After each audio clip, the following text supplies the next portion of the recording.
Paano makapunta sa langit, Brother Angel? Paano makapunta sa langit? Live holiness, no? Which is, yun nga, no? Kahit venial sin, wala. Dapat. Tapos, ang daming batas ng ating Panginoon. So, well, nandun ka sa proper faith mo rin. Nasa tamang relihiyon ka. Napakarami ang proseso. Kaya nga, the fullness of the truth is in the church. Hindi lang yung nasa tamang simbahan ka, yung mga sakramento, banal na Eucharistia, kasama yan. Hindi lang pananampalataya. Sabi pananampalataya, yes, kasama yan, manampalataya ka rin. Pumasok ka sa iglesia, magpabautismo ka, kapatid. Kompletuhin mo yung sacraments of the Catholic teachings, mga sakramento. Kompletuhin mo yan. Confession. Live a holy life as much as possible po. Pahayag 21-27, walang makakarating doon na walang makakarating sa langit na kahit konting So kahit venial sin lang, try your best. Ako hinaano ko na yun na kahit yung sa isip, sa salita. Kaya kailangan maging quiet tayo, tahimik.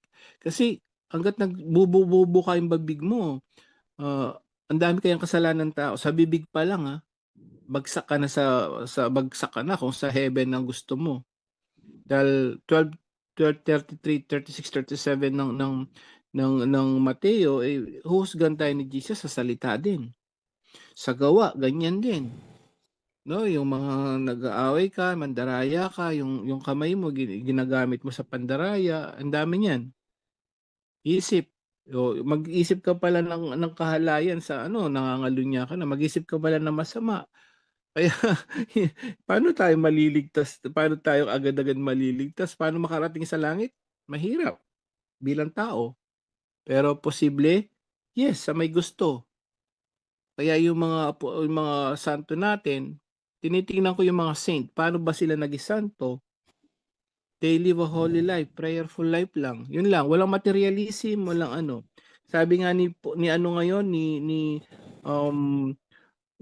maganda yung sinabi mo dati, bro. Gusto ko siyang kunin yung sinabi ni bro Junri, yung una yung may sinasabi kang word na napakaganda. Una sabi mo, yung tao may tatlong kalagayan na bago siya maging holy talaga. Una, yes, avoid yung mortal sin.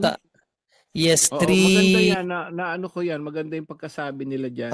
Three parts of spirituality. Yung purgative stage, illuminative stage, at union. Yung union ba yun? Yung illuminative stage, di ba? Yung illuminative ang pangalawa. Unitive. Yan. Purgative, illuminative, and unitive, Brother Angel. So yung unitive na yun ang pinaka doon. Na ibig sabihin ng unitive kasi talagang ka na, no? Detach ka na sa mga material na bagay. Gusto mo puro pang spiritual lang. Correct. Wala ka ng mortal sin, wala ka ng venial sin, which is ewan ko kung sino makakapasok talaga diyan. At you will live in a holy life lang. Puro pang spiritual. O kaya mo yun? Paano ba makarating sa langit? Yun. No mortal sin. Deny yourself. Ika nga, Brother Angel, deny yourself. Hindi yung, napakarami kaya ngayon instant, no? Tanggapin mo lang si Jesus bilang tagapagligtas, ligtas ka na. Once saved, always saved. Oo. Paniwalaan mo lang si Brother Eli Soriano, ligtas ka na. Di ba? Paniwalaan mo si Felix Manalo, ligtas ka na. Kasi siya ang tamang mangangaral. Doon pa lang, bagsak na. Doon pa lang sa founder nila, bagsak na eh. So, napakaraming yan, no, kapatid. Paano ka makarating sa langit? Isa-summarize natin.